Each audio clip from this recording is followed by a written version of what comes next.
You know, I didn't have a whole lot of stock into the Fate Stay Night anniversary. I mean, I know it's a really big deal, but I wasn't expecting FGO to really give us anything because, it's really hit or miss sometimes. Sometimes we get a really banger celebration and they really celebrate it and they show a lot of love. Some of the download campaigns come to mind. I think Lilim Harlot was absolutely insane as a collaboration event, so was CCC. But then we have some of them that just don't really quite hit. We have a celebration or a collaboration. It's like, oh, Fate Apocrypha is out. Here's just a banner with the guys on it. Nothing too insane. But for Stay Night, they're already pulling out all the stops immediately. Because when I saw this, I didn't pay it much mind. I was just going to upload what I was originally going to upload today. And then, just maybe talk about this on stream. Because when you look at it, it just looks, oh, you're just going to be getting one of the CEs for one of the Stay Night characters, but no, you can actually pick one of the Fate Stay Night characters, and I'm assuming what it is that you get the character and the CE. Now, obviously nobody's going to pick Ku, nobody's picking Medusa Medea, unless you really, really like those characters and you really want to get the CE associated with them. I think that's the only reason you would choose them, but let's be honest, I feel as though most players are going to be going for either Artoria, Emiya, and Hercules, and that's kind of why I wanted to talk about it a little bit, because I don't think it's as obvious as just snag Artoria, even though I think she is very, very good. I think she's really insane, and if you were to really ask me on it, I would tell you to go and pick Artoria just because it's a free 5-star. She's got a couple of interludes. She has, 3 rank ups or something along those lines. She's got extra stuff you get out of just having her on your account. But let's say you already have somebody really insane as your AoE Buster Saber. Say you have someone like Saber Ibuki, right? You probably don't need to pick up Saber Artoria, but the novelty of her being very good and also being free just feels too tantalizing to go for. But maybe you really don't need to get her, right? Because Emiya and Herc are not bad options. More specifically, Emiya, I feel, is getting a little overlooked because of, Artoria being a free 5-star, which, again, the novelty of it, you kind of just want to pick it up for free. It's kind of insane that they're just handing you a free 5-star. I mean, Gilgamesh isn't on here, but that's because Gilgamesh is limited, and I don't think we've had any type of remotely close to free limited 5-star. We got story limited, so maybe in the future we'll start to see some of the limited guys be free, but we'll see about that. We'll cross that bridge when we get there. Maybe 30 million downloads or something along those lines. 10th anniversary, we'll cross the bridge when we get there, but Emiya is one of those servants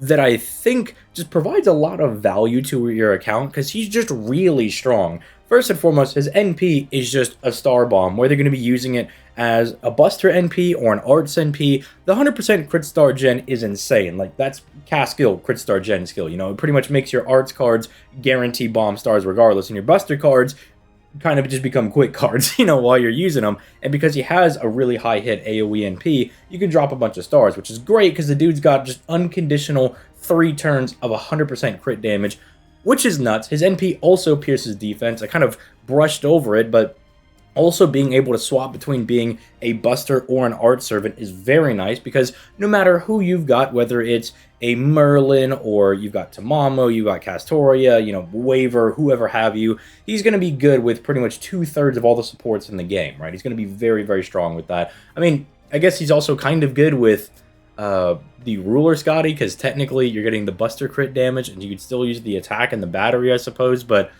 you might have to be a little bit of a madman to do that because this boy's got 3 arts cards. You're not really getting the value out of the Buster crit or the quick buff for that matter, but still, he's very, very strong. The dodge is also very nice. Again, I don't know if I mentioned it, but Pierce defense on the NP is always going to be very good. I think he's a very solid choice to go for. I think if you don't like Artoria as much, maybe you're not as much of a Saberface simp as I am, because I'm definitely going to be picking this. I'm assuming this is going to drop at reset, which is going to be about 2-3 p.m. Eastern Standard Time. So, give it a little bit, and then we'll have this live in game. But I don't think it's as obvious as, going for her, especially if you really like Emiya and you really want him. He's a very solid option. I think it is legitimately fine if you want to go for Emiya. I also think it's fine going for Herc, but I'm a little reserved about it because Herc is, one, very reliant on his Bond CE. I like the buffs that they've given him. I think it's very strong, but it's also kind of cornered him into really only being playable, quote-unquote, if you can get his Bond CE, which is getting easier and easier. Stuff like Teapot, stuff like the Ordeal Call, like Bleached Earth missions that give you a lot of Bond. The fact that we have a billion different Bond CEs now. I mean, even the Bond update where the first 3 people in your squad get 20% more Bond. Stuff along those lines definitely make it a lot easier, but it's a little bit of a hassle, and it kind of feels like a bit of a hassle for a survival unit that's not even the best survival unit anymore. You know, if you've got Kualter, you probably use him. I mean, Lancerku is literally right there, and he's free. If you have Chi Shi Huang, you're probably chilling. You know, if you've got Super Orion, he's not really a survival unit, but he's a great solo servant. I mean, even King Hassan kind of gets forgotten about, but he's a decent enough solo unit. In Kido, you just have a bunch of different options that can really do the job rather well. That I don't know if it's quite the move to go for her, considering that you can get Emiya or Artoria. I think either one of these guys is definitely more of the play than going for Herc. But if you really like Hercules, you know, you're a Savrog fan, you know, the reference from Star Rail, you know, if you're really like, yeah, I like those two, and, you know, I also like Ilya and Hercules, you know, if you're like, I love big dude and small lady, you know, you like your Kenpachi and Yachiru from Bleach.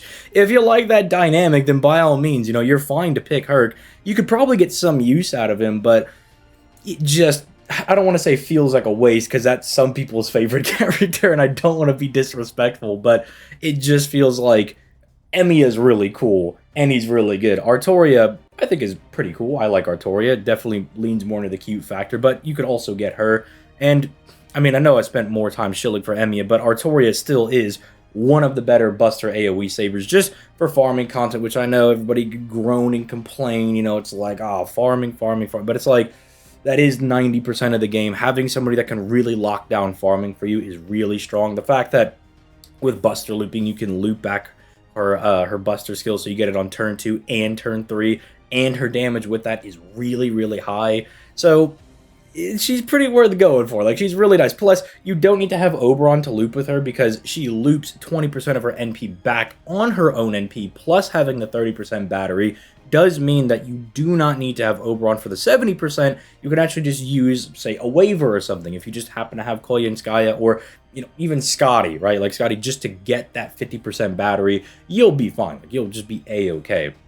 But yeah, let me know who you guys are going to be picking in the comments down below. I don't think I have Artoria on JP. I mean, yeah, we're also going to be getting Saint Quartz. Surely that does not say 40 Saint Quartz. If that says 40 Saint Quartz, then I might be able to get Ushi-Gozen, but I kind of doubt that that's 40 Saint Quartz. That's a little ridiculous. I don't think I have Artoria. I'll probably go for her. I need to double check here, because I'm pretty sure I have Emiya. Like, I'm pretty sure I'm not a crazy person. That's AoE, right? That is single target. Yeah, it shows what I know. I can't read Japanese. Yeah, I have Emiya. I don't have Artoria, so it's a pretty easy play for me, dude. My Emiya on JP is so sad. Look at him, skill level 1. Literally put me on fraud. NP2, oh, Emiya, I gotta get your copies up, buddy. I gotta strengthen you up. But let me know who you guys are gonna be pulling for, not pulling for, just selecting for free in the comments down below. But yeah, this is really nice. I'm pretty down with this. I'm looking forward to other things that Lisango might do, but I'm trying to also keep myself reserved, because every time Lisango does something really cool, you know, I don't know if they ever, like, really fully capitalize on it, and then they don't have, like, a streak of doing things. And plus, this is a very special occasion, so I don't know. You could also let me in the comments know, you know, if maybe Anniversary might get something really cool, something for more free-to-play players, because this is very strong for them. Let me know if you think we might get something like that in the future. You know, we also have 30 million downloads coming up. So, you know, I don't know, this going into 30 million downloads in a couple of months, and then, you know, going into Anniversary, you know, it could be a nice generous streak they could be on. We'll see. But yeah, enough rambling. It's 5:30 in the morning. Your boy's gonna go to bed. So I will catch you guys on the flip side. Peace.